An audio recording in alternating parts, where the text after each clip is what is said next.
Deixa eu te perguntar uma coisa, você gostaria de viver de YouTube, fazer seu próprio horário, trabalhar de onde você quiser e principalmente gerar muita receita? Pois é, hoje é a sua chance. Que seus filhos poderiam ter, Osana sempre insistiu em colocar seus filhos para praticar esportes dentro da comunidade, principalmente futebol. Mas a vida de Charles nos esportes sofreu uma pausa quando o brasileiro teve um sopro no coração e foi diagnosticado com reumatismo no calcanhar. Charles passou por uma série de tratamentos durante 2 anos, mas os médicos disseram que de qualquer forma o menino não teria uma vida normal e não seria capaz de praticar esportes. Além disso, Charles sofria de sérios problemas de vista, conseguindo enxergar apenas 50% de sua visão sem os óculos. Mas essas notícias não agradaram muito o jovem Charles, que decidiu continuar a sua vida nos esportes. Aos 12 anos, Charles fez amizade com os filhos de uma Coitado, problema na visão é complicado, hein? família que havia alugado uma casa perto da sua. E o Paulo, o pai dos amigos do Charles, seria o homem que o apresentaria à modalidade que o consagraria, o jiu-jitsu. Sob a tutela do mestre Roger Coelho, Charles e seu irmão Hermisson começaram suas vidas na arte suave. Apesar do que os médicos diziam, Charles mostrou um talento notável na arte marcial, a ponto de vencer seu primeiro campeonato como faixa branca em 2003. Vendo o sucesso dos filhos, Francisco e Osana faziam de tudo para conseguir o dinheiro necessário para ingressar Charles e Hermisson nos campeonatos de jiu-jitsu, desde a fazer rifas até a vender lanches e catar latinhas e papelão nas ruas para poder vender. Vida sofrida. Vixe Maria. Aos 14 anos de idade, Charles sofreu uma grande perda.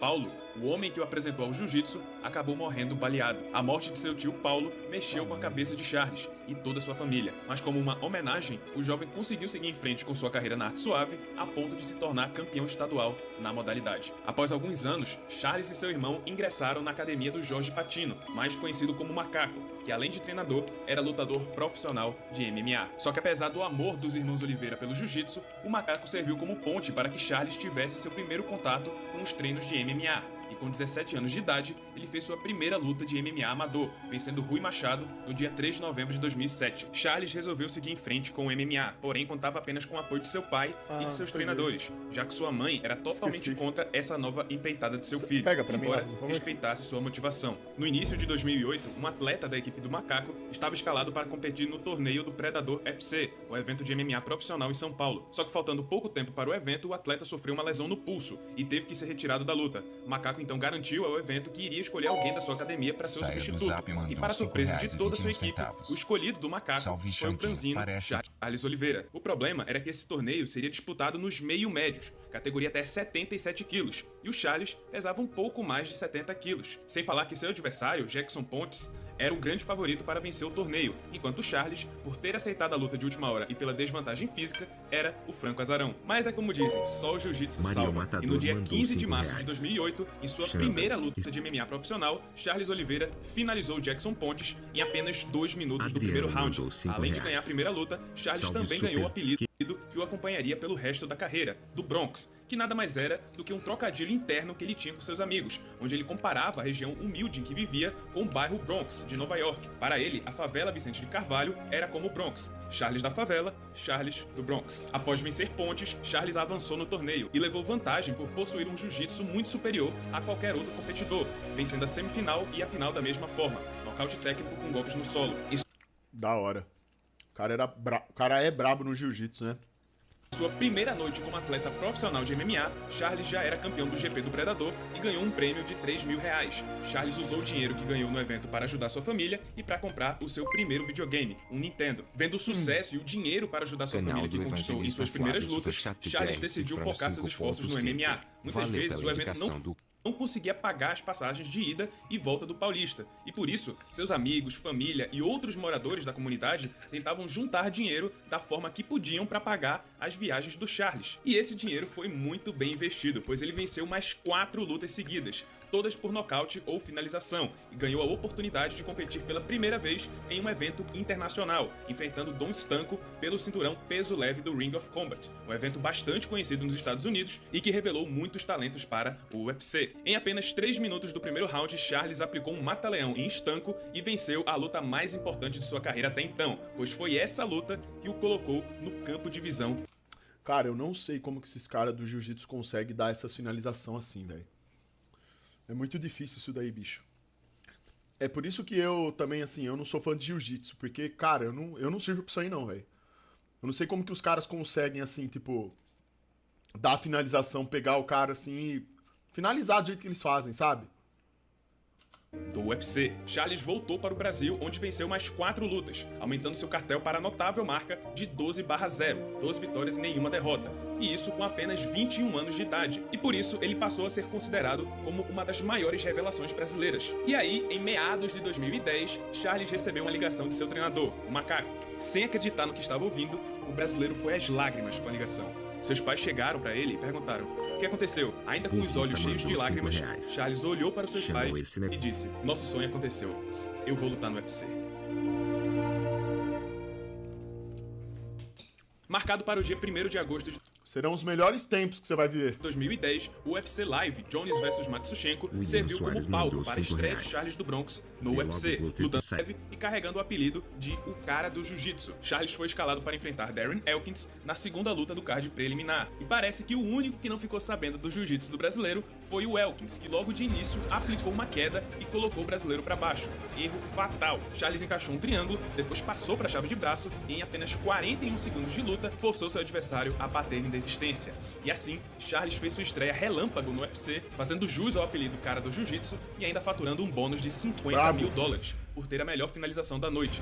E a partir desse dia, a longa jornada de Charles do Bronx rumo ao topo do MMA havia começado. Vendo que Charles estava fazendo jus às expectativas, o UFC resolveu agendar um duelo de promessas entre o brasileiro e o mexicano Efraim Escudero, campeão da 8ª edição do The Ultimate Fighter. O problema é que o Escudero não conseguiu bater o peso da categoria, ficando quase 3 quilos acima do limite. O UFC disse que poderiam tentar remarcar a luta, mas Charles resolveu lutar mesmo com a desvantagem de peso. E mesmo com dificuldades, o brasileiro conseguiu a vitória por finalização no 3º round, faturando mais um bônus de finalização da noite e ainda uma parte da bolsa do Escudero, por ele não ter batido o peso. Com 2 vitórias no UFC e um cartel invicto, Charles já estava começando a ganhar cada vez mais reconhecimento. E assim ele foi escalado para o maior desafio de sua carreira até então. No card principal do UFC 124, Charles do Bronx enfrentaria o americano Jim Miller, o melhor e mais completo adversário que o brasileiro já enfrentou. Muitos dos seus técnicos estavam receosos com esse combate, mas Charles decidiu fazê-lo mesmo assim, já que uma vitória contra Miller seria de vital importância para sua carreira. Só que ainda no primeiro round, o cara do jiu-jitsu foi surpreendido e finalizado por uma chave de joelho, sofrendo assim a primeira derrota de sua carreira no MMA. O revés foi um grande baque para o brasileiro. Achei que ele ia ganhar, cacete. Mas ele voltou a competir 6 meses depois, enfrentando Nick Lentz em junho de 2011. E essa foi a primeira polêmica da carreira do Charles. Durante o segundo round, Charles acertou uma joelhada na cabeça de Lentz enquanto ele estava com 3 apoios no chão. Ou seja, o golpe foi ilegal. O árbitro não interrompeu na hora, mas o replay confirmou que de fato havia sido um golpe legal. E dessa forma, a luta ficou sem resultado. Insatisfeito, Charles voltou a lutar apenas 2 meses depois, enfrentando o notório Donald Cowboy Cerrone, um atleta muito experiente, muito perigoso e talvez um desafio ainda maior do que o de Miller. Na luta, Charles sentiu pela primeira vez como é estar diante de um atleta de alto nível e percebeu que existia uma enorme diferença de força entre os dois. O cowboy parecia que nem sentia os golpes do brasileiro. Caramba. E assim, no dia 14 de agosto de 2011, ainda no primeiro round, tanta diferença assim de nível? Charles do Bronx foi nocauteado pela primeira vez ao sofrer a segunda derrota de sua carreira. E agora, a jovem promessa se encontrava em uma situação delicada. Sem vencer a 3 lutas, uma nova derrota poderia acarretar na demissão do brasileiro do UFC. Charles precisava fazer mudanças em sua carreira, e após sentir a diferença de força lutando contra o cowboy, ele decidiu que a melhor coisa a se fazer era descer de peso, passando a lutar na categoria dos penas, até 66 quilos.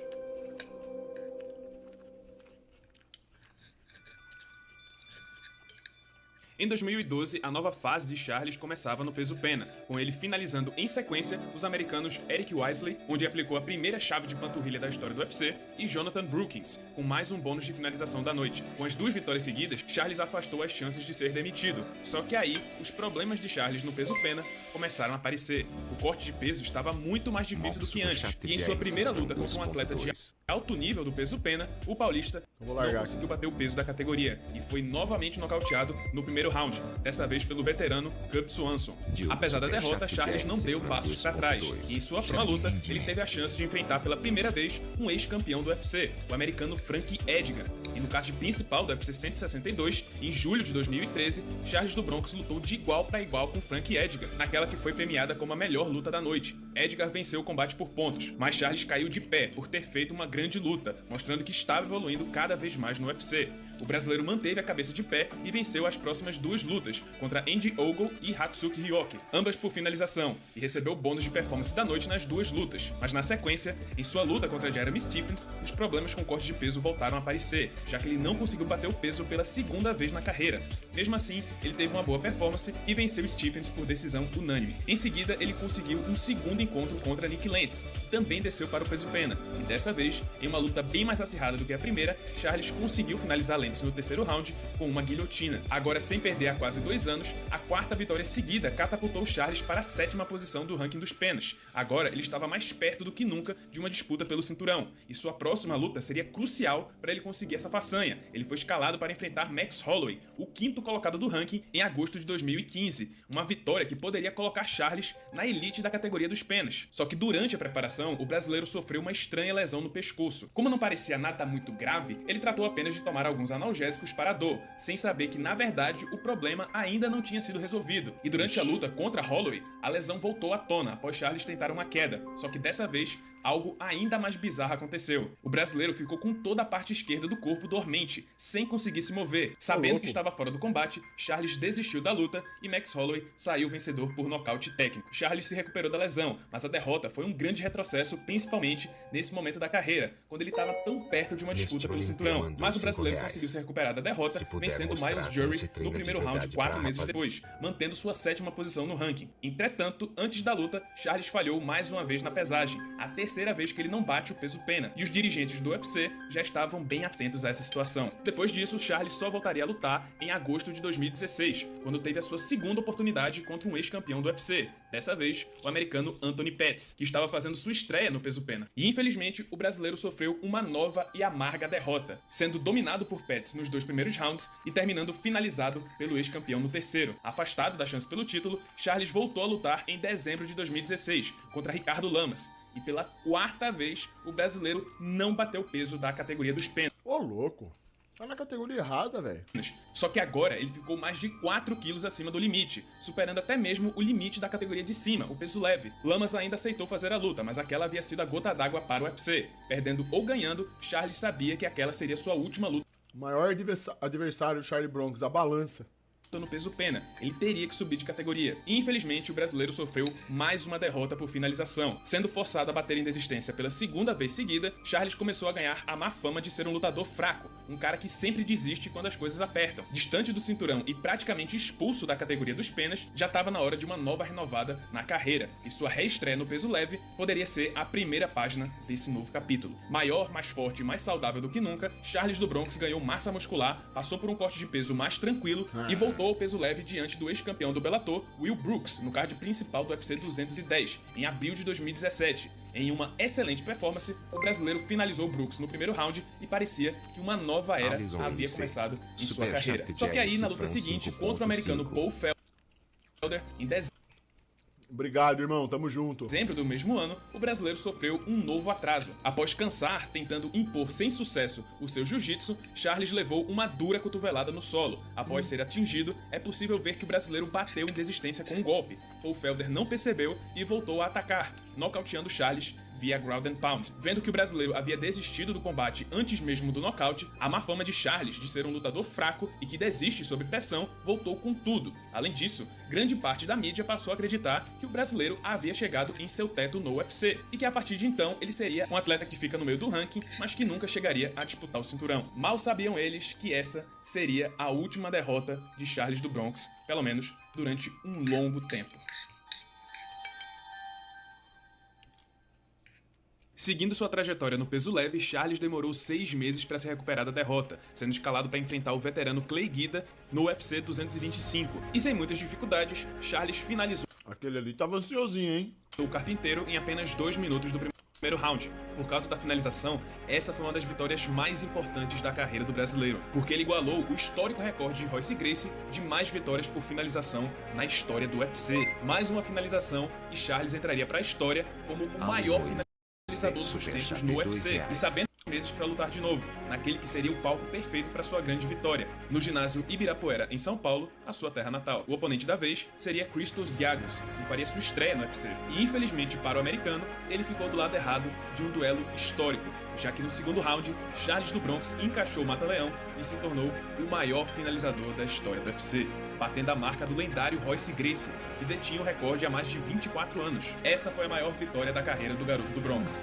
Bom, pelo menos até agora, já que muitas coisas ainda aguardavam o brasileiro. Só que antes de seguir em frente, hora de um acerto de contas. 8 anos depois, em dezembro de 2018, Charles foi escalado para enfrentar novamente Jim Miller, responsável pela primeira derrota de sua carreira. E Charles conseguiu sua vingança em apenas 1 minuto de luta, encaixando o Mata-Leão e expandindo seu recorde de finalizações. Fechando 2018 com 3 vitórias, Charles já voltou a competir 2 meses depois da luta contra Miller, em fevereiro de 2019, em Fortaleza, capital do Ceará. Seu oponente seria a promessa sueca David Teymur. O brasileiro começou o combate brincando e provocando Teymur, e quase pagou muito caro por isso. Um diretaço do nórdico o acertou em cheio, quase... Rapaz, aí você não pode fazer uma... Aí não dá, né? conseguindo Não pode dar uma de cabaço assim não, bicho. nocaute, mas Charles conseguiu sobreviver, quase nocauteou Teymur e Numa dessas, se pega de acordo mesmo, tinha ido já. conseguiu a vitória por finalização. Quarta vitória seguida de Charles do Bronx, que agora fazia oficialmente parte do ranking dos leves, ocupando a 15ª colocação. 3 meses depois, mais um acerto de contas. Charles encarou pela terceira vez Nick Lentz, nocauteando no segundo round e subindo mais 2 posições no ranking, ocupando agora a 13ª colocação. E para fechar 2019, Charles conseguiu mais um nocaute, vencendo Jared Gordon em novembro. O problema é que esse foi o 6º atleta de ranqueado seguido que o Charles enfrentava, e por isso, o brasileiro não subiu mais nenhuma posição com a vitória, se mantendo em 13º. Já estava na hora do Charles voltar a enfrentar grandes nomes, alguém do top 10 para cima. Ele já estava com uma das maiores sequências de vitórias da divisão. Foi então que Charles conseguiu uma luta contra o ex-desafiante ao cinturão, Kevin Lee, 8º colocado do ranking da categoria. O duelo ocorreria no evento principal do UFC Brasília, em março de 2020. E seria mais uma luta histórica para o Charles, já que esse foi o primeiro evento a portas fechadas do UFC. Sim, a pandemia do coronavírus havia começado e traria sérias consequências não só para o mundo inteiro,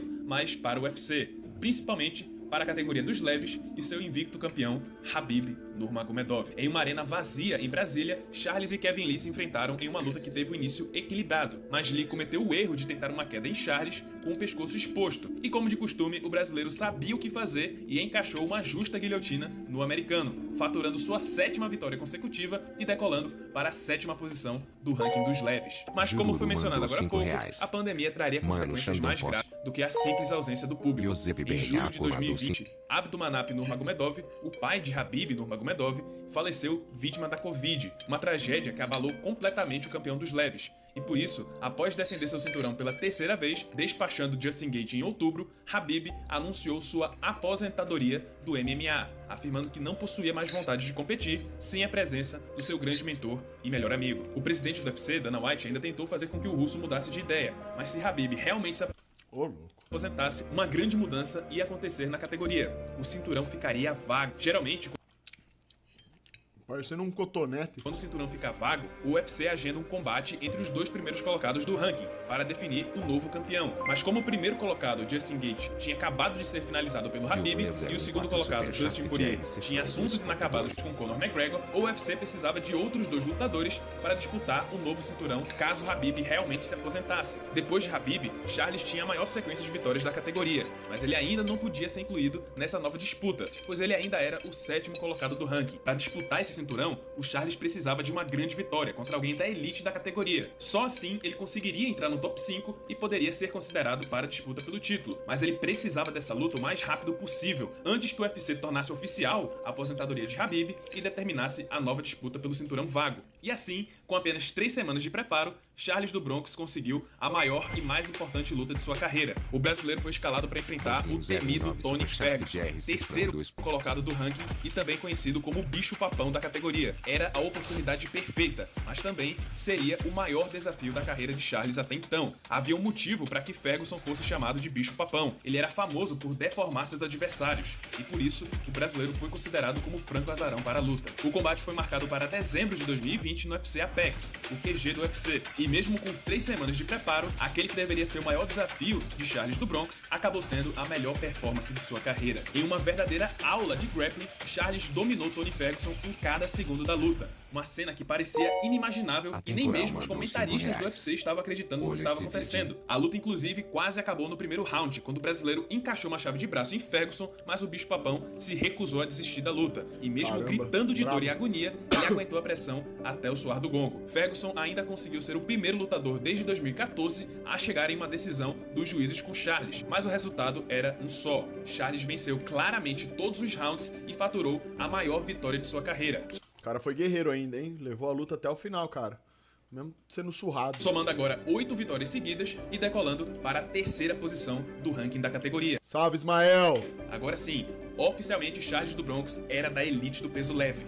Após a vitória, Charles resolveu tirar um tempo para aproveitar a família. Ele então viajou com eles até o sítio, onde o sinal não pega muito bem, só o celular do seu pai que funcionava em determinados pontos do sítio. Mas em um belo dia, o sinal do celular funcionou em um lugar onde geralmente não entrava sinal, e ele viu que havia uma série de ligações. Francisco chamou seu filho para irem na cidade, onde lá eles pegariam o sinal e saberiam o que estava acontecendo. Os dois pegaram o carro, foram dirigindo, e no meio da estrada, o sinal finalmente funcionou no celular de Charles, e ele recebeu um e-mail do Macaco, seu treinador, e ao terminar de ler, o brasileiro já começou a chorar. No e-mail estava escrito o seguinte: parabéns, meu filho, aquilo que era o seu sonho, seu não, nossa, se tornou realidade, seu novo desafiante ao cinturão. Ah, eu nem li mais o resto, já comecei a chorar, e aí tipo, meu pai, o que foi? Aí eu peguei e virei assim, eu vou lutar pelo cinturão. Khabib oficializou sua aposentadoria e abriu mão do cinturão. Sendo assim, na ausência de Gaethje e Poirier, o novo cinturão seria disputado entre Charles do Bronx, terceiro colocado do ranking, e o ex-campeão do Bellator Michael Chandler, quarto colocado. O combate seria a luta principal do UFC 262, marcado para maio de 2021. E finalmente, depois de 11 anos, 27 lutas, várias derrotas e com muitas dúvidas a respeito de sua capacidade, o menino da favela que entrou com 20 anos dentro do UFC, finalmente disputaria o cinturão mundial, com 31 anos de idade. Na história do UFC, ninguém nunca levou tanto tempo para disputar um cinturão, mas o importante é que o dia finalmente chegou, o dia que Charles sempre soube que chegaria. O problema é que parecia que ninguém, além do próprio Charles e sua família, acreditava na sua vitória. A grande maioria dos fãs, mídia e até outros Ai, quanta bosta, cara, que eu tenho que escutar nessa live. lutadores acreditavam que o brasileiro seria despachado pelo americano. Chandler é conhecido por sua explosão e por sua força, e por isso, as pessoas acreditavam que no momento em que o americano encaixasse suas bombas, o brasileiro não aguentaria a pressão e se entregaria, similar ao que aconteceu com Paul Felder. Charles era o grande azarão, e Chandler já estava pensando no futuro, em lutas contra McGregor, Poirier, como se a vitória contra Charles já tivesse garantida, e ele fazia questão de questionar a garra do brasileiro, afirmava em diversas entrevistas que Charles era fraco e sem coração de campeão, mas as provocações de Chandler e os comentários da mídia não surtiam efeito. Charles se manteve quieto e positivo, apenas esperando pelo grande dia. E lá estava, 15 de maio de 2021, UFC 262, Houston, Texas. Chegou o momento. Nesse dia, Charles do Bronx, o menino com reumatismo, sopro no coração e com 50% de sua vista... Ô, louco! Caralho! Destruiu, cara! Destruiu! Imagina na hora das apostas. Ah, eu quero apostar no Charles do Bronx. Tá, ó, ele tem sopro no coração, reumatismo e 50% da visão dele não funciona. Porra! Caramba, velho! O cara, ele tem que ser... É das duas uma. Ou ele é uma lenda, eu apostaria.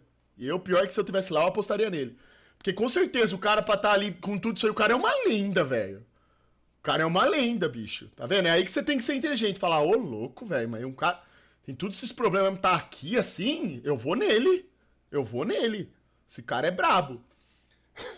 Aquele que nem deveria sequer conseguir andar direito. Olha lá, o cara tá destruindo o Charlie do Bronx, mano. Agora entrava no octógono como desafiante ao cinturão Aquele que não deve...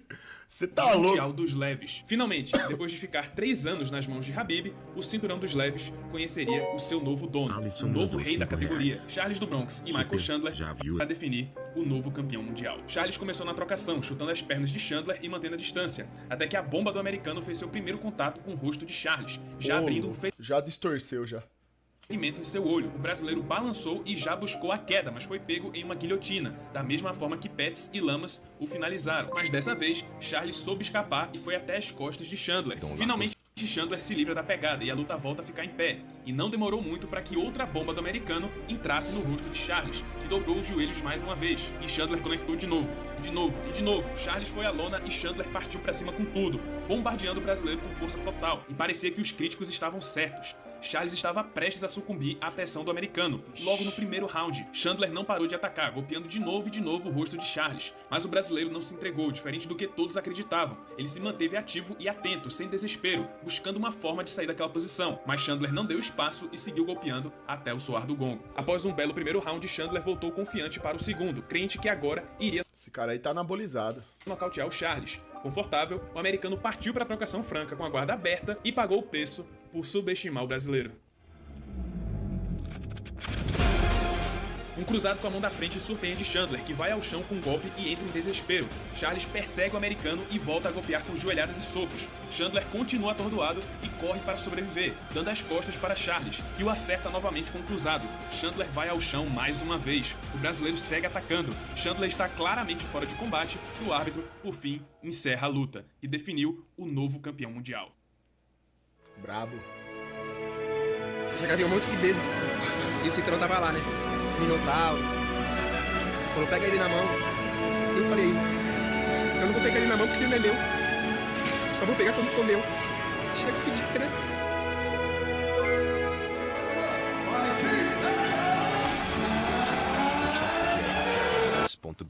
Muito superestimado esse Bronx. BR Baba MT Ovo Wine. Ah, isso é verdade. BR é baba-ovo mesmo, né? Mas o... É legal pela história de superação, né, do cara. Porque o UFC mesmo pra mim, é tudo uma bosta isso aí.